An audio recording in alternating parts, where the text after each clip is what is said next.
ভারতের গজলডোবা ব্যারেজের গেট খুলে দেওয়ার অভিযোগ উঠতেই আবারও ফুলে ফেঁপে উঠেছে তিস্তা। রাতারাতি নদীর পানি বেড়ে প্লাবিত হয়েছে লালমনিরহাটের বিস্তীর্ণ চরাঞ্চল ও নিম্নাঞ্চল। ঘরে ঢুকেছে পানি, তলিয়ে গেছে ফসলের মাঠ, পানিবন্দী হয়ে পড়েছে শত শত পরিবার। তিস্তা তীরের মানুষের অভিযোগ, তিস্তা যেন আর বাংলাদেশের নদী নয়, দূরদেশের এক সুইচে বন্দী জলধারা।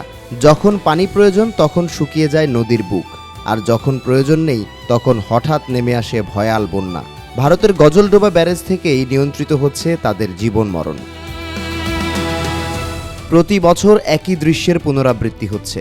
যখন ভারতের প্রয়োজন হয় তখন ব্যারেজের গেট খুলে বাংলাদেশের মানুষকে বন্যার মুখে ঠেলে দেওয়া হয়, আর শুষ্ক মৌসুমে গেট বন্ধ রেখে সৃষ্টি করা হয় তীব্র পানি সংকট। রোববার সন্ধ্যায় তিস্তার ডালিয়া পয়েন্টে নদীর পানি বিপদসীমার 7 সেন্টিমিটার উপর দিয়ে প্রবাহিত হয়। সোমবার সকাল 9টায় তা কিছুটা কমে বিপদসীমার 2 সেন্টিমিটার নিচে নামলেও তিস্তা তীরের মানুষের উদ্বেগ কমেনি। কারণ উজানের ঢল অব্যাহত থাকলে পরিস্থিতি আবারও ভয়াবহ হয়ে উঠতে পারে বলে আশঙ্কা করা হচ্ছে।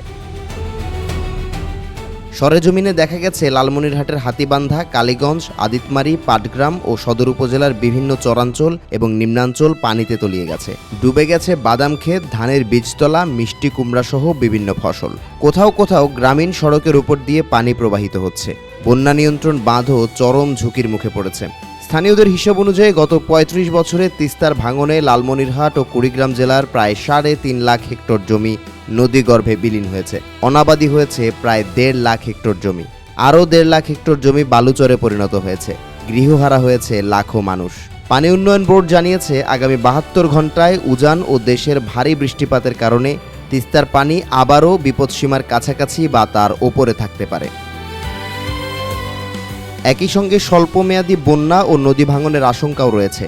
সম্ভাব্য পরিস্থিতি মোকাবেলায় প্রস্তুতি নেওয়া হয়েছে বলে জানিয়েছে সংস্থাটি। তিস্তা তীরের মানুষের দাবি, আন্তর্জাতিক নদীর পানি একতরফাভাবে নিয়ন্ত্রণ করে প্রতি বছর বাংলাদেশকে বন্যা ও খরার মুখে ফেলা বন্ধ করতে হবে। গজলডোবা ব্যারেজের পানি ছাড়ার আগে বাধ্যতামূলক পূর্ব সতর্কতা এবং আন্তর্জাতিক নদী আইন অনুযায়ী কার্যকর পদক্ষেপ গ্রহণে সরকারের জোরালো কূটনৈতিক উদ্যোগ দেখতে চান তারা।